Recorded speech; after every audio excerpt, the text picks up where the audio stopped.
Pranam Sadhguru. My name is Kapil Dev Behel. Okay. In our quest for a better life, growth and quality of life, human beings are depleting natural resources. We hear of younger generation blaming this generation for dwindling the planet of ecology, environment. Do you believe that human beings are heading towards water wars and disaster before we come out from the brink, or do you have faith in human ingenuity? This is… see, we must understand this. We are talking about all kinds of things. Right now, they are negotiating hard in Paris, where India and the other countries, which are called as the basic countries, which essentially, this is an idea that we've been talking about for the last 20 years. I've been speaking about this at various forums, saying that let's talk per capita division of consumption and carbon footprint. If we do that, in India we hardly have a footprint because most people are living in shacks, they're not consuming really anything, they're not leaving a carbon footprint. If the man disappears tomorrow, he's not left a footprint, all right? But they want a different kind of thing. This is a deal which has to be hard negotiated, that's happening. Leaving this aside, what you're trying to ultimately do is to curtail human aspiration. You will not succeed, believe me.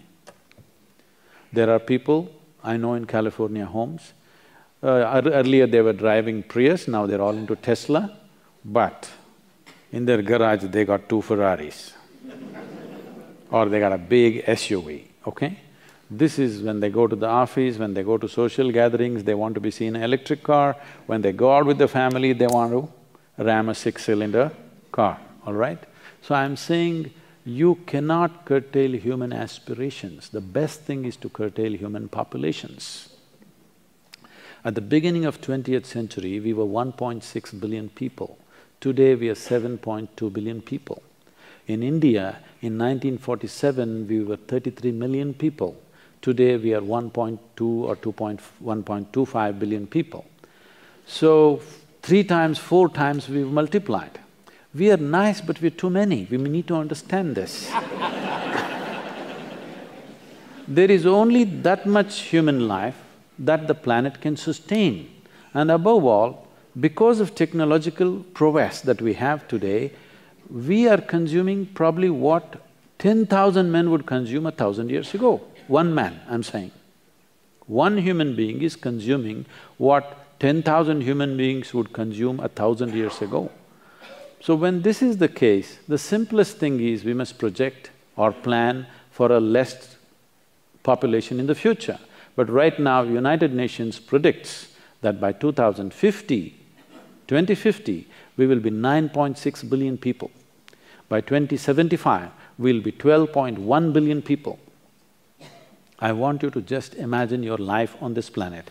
You and me may not be here, but if this projection becomes a reality, our children and their children do what you want, they cannot live well. But anyway, if we do not consciously control this, nature will do it to us in a cruel way. It's not that we will be allowed to simply spawn like this, something will happen, all right? Something will happen that we don't know how to handle, and cruel ways of things will happen. But the very pride of being human is, we can do what we want consciously.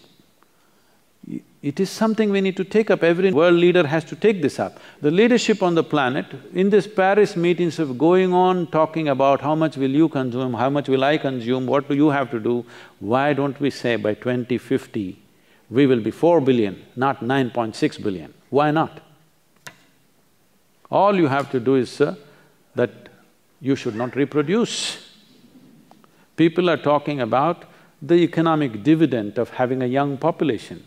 Definitely it is true, right now we have to take advantage of that. But this was a few years ago in 2006, when we were at Davos, there were a whole lot of union ministers and others, they were all gloating, we are the youngest nation, we are the youngest nation. I asked a simple question, where are the old people?